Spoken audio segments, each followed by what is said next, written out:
Damals in den 50er Jahren war ja das der größte Flop in der Automobilgeschichte. Also heutzutage finde ich ihn jedenfalls sehr attraktiv.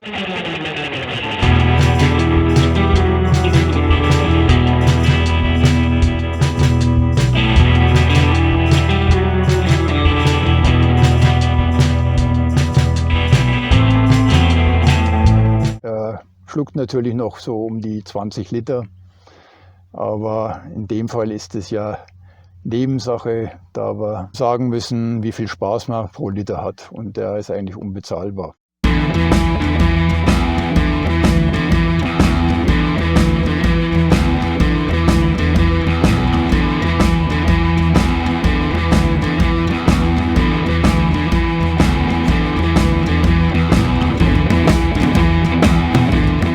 Wir fahren einen Etzel Ranger, Four-Door-Sedan, Baujahr 1958. Er hat einen V8-Motor, 5,9 Liter mit 303 PS Leistung, eine maximale Sprengung von 540 Newtonmeter. Und von den Abmessungen, die sind natürlich auch typisch amerikanisch, fast 5,5 Meter lang, 2 Meter breit und 1,8 Tonnen schwer. Der Wagen hat 4 Trommelbremsen, die auch ihre liebe Mühe haben, das Gewicht natürlich abzubremsen.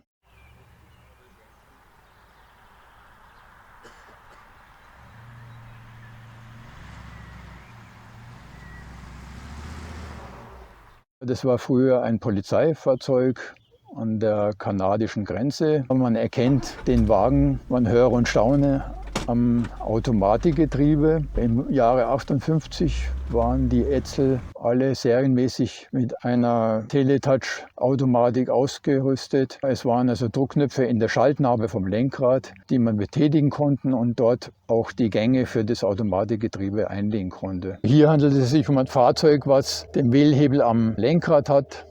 Und diese Version wurde eben nur für Polizei, Feuerwehr oder Rettungsfahrzeuge gebaut, gleich vom Werk aus so hergestellt. Diese Kombination ist also äußerst selten. Also ich denke mal, dass das weltweit nur noch 1-2 Dutzend Autos mit dieser Konfiguration unterwegs sind.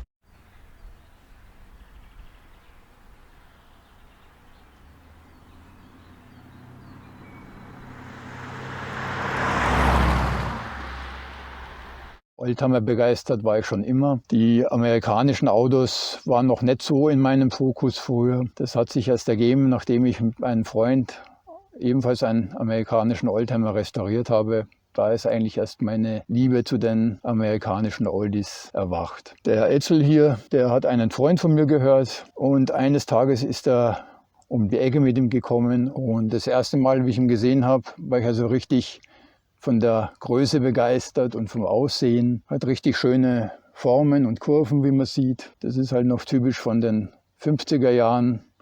Damals wurden die Autos noch von Designern entwickelt und nicht vom Windkanal geprägt. Mein Freund hat den Wagen dann verkauft, haben wir natürlich gleich zugeschlagen und seitdem ist er in unserem Besitz. Das war 2017. Der Wagen wurde in den USA vorher schon mal renoviert. Der Lack wurde neu gemacht. Das Interieur wurde erneuert. Der Motor ist noch gleich geblieben. Das Chrom ist auch noch original. Von den Ersatzteilen schaut es natürlich heutzutage nicht so gut aus. Die Technik kriegt man noch. Alles, was mit Motor, Fahrwerk, Bremsen zu tun hat, das bekommt man ja bei Ford noch. Aber auch größtenteils natürlich aus den USA. Wo es dann schon problematischer wird, das wäre halt die Karosserie selber. Es werden ja keine neuen Teile mehr nachproduziert und alles, was man halt jetzt noch benötigt in der Form, müssen wir praktisch von alten Schrottplätzen, die in den USA noch sind, versuchen zu bekommen. Aber ich hoffe, dass wir nicht so viele Teile brauchen.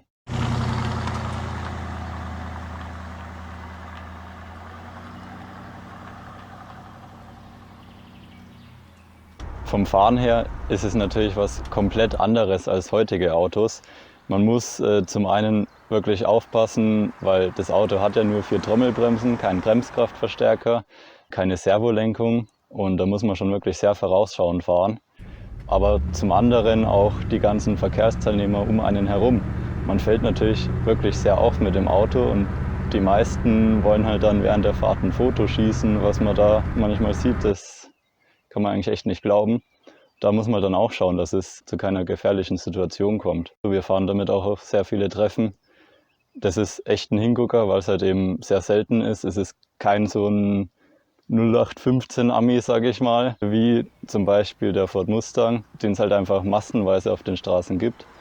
Und man wird auch sehr oft angesprochen, weil es halt die Leute einfach nicht kennen. Der Vorteil bei dem ist halt durch die 300 PS, das war ja 1958 eine wirklich unvorstellbar hohe Zahl. Man kann wirklich problemlos, von der Beschleunigung zumindest, im modernen Straßenverkehr noch mithalten. Bloß in den Kurven, da muss man dann wirklich langsam tun. Klar, Blattfedern rundherum, das Fahrwerk ist extrem schwammig und es schwimmt alles. Aber er lässt sich eigentlich echt gut fahren. Also es ist kein Hexenwerk. Wenn man jetzt dann doch mal sich in eine Stadt rein verirrt, ist es natürlich durch die Größe und Länge, also man muss schon sehr aufpassen.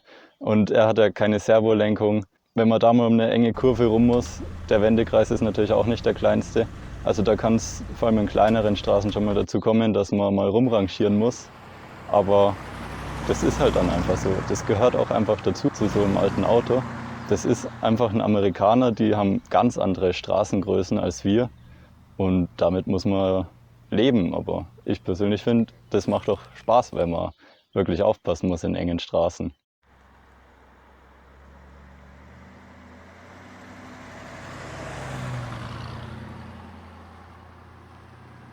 Edsel war ja eine eigene Marke unter dem Ford-Konzern. Die ist eben Anfang der 50er Jahre kreiert worden. Zwischen Ford und Mercury gab es eigentlich kein Auto, was die Leute dazwischen kaufen konnte. Anfang der 50er Jahre boomte ja die Wirtschaft in Amerika und viele Leute wollten ja auch ein prestigeträchtigeres Auto fahren. Und dazu kam es, dass eben viele Leute von Ford weggegangen sind zu GM oder zu Chrysler und haben sich dort ein anderes Auto gekauft. Ford wollte also in der oberen Mittelklasse auch ein Fahrzeug jetzt entwickeln, damit die Leute eben auch bei der Marke Ford blieben. Ford ging an den Designer Roy Braun heran. Er sollte ein Auto zeichnen, was also wirklich auffällig war und kennzeichnend für die damalige Zeit. Und man sollte den Wagen jederzeit sofort als eben diesen neuen Ford erkennen. Ich finde, mit dem Modell ist ihm das auch sehr gut gelungen. Der Wagen ist ja nach wie vor sehr auffällig. Die Ford-Manager waren auch begeistert. Der Wagen wurde auch genehmigt und gebaut. Und 1957 ging der Verkauf von dem Modellreihe 58er Edsel los. Aber leider der Verkauf hinkte nach. Es wurden wirklich nicht viele Autos verkauft. Man versuchte zwar mit wahnsinnig aufwendigen Werbekampagnen dieses zu ändern, aber es half nichts. Also der Wagen wurde einfach nicht von der Bevölkerung akzeptiert. Sei es wegen dem vertikalen Kühlergrill, der ja vielleicht nicht jedermanns Geschmack war. Leider Gottes gab es auch noch Qualitätsprobleme, weil der Edsel in den normalen Ford-Werken praktisch mitproduziert wurde. Der wurde also ins Fließband mit eingeschoben. Edsel hatte keine eigene Produktionslinie und deswegen wurde der auch mehr oder weniger nur nebenbei mitgefertigt. Wahrscheinlich ausschlaggebend ist auch, Ende der 50er Jahre war schon eine Rezession zu sehen in den USA. Die großen Motoren, wie wir sie hier noch drinnen haben, die waren einfach nicht mehr aktuell. Also der Trend ging mehr zu kleineren Motoren, aber da war ihm das Kind schon im Brunnen. 1959 kam dann das nächste Modell raus. Also es war schon deutlich abgeflacht. Diese schönen Kurven und so, das war alles nicht mehr vorhanden. Ging aber leider auch nicht mehr. Der Ruf war schon ruiniert. Und 1960 wurden noch einige wenige Edsels ausgeliefert. Nach den 3 Jahren Edsel-Zeit war es dann auch schon wieder vorbei. When you like what you saw, subscribe to this channel, share this video. This is the easiest way to help my channel grow, to get more interesting car videos. I'll say thank you and till the next time. Bye.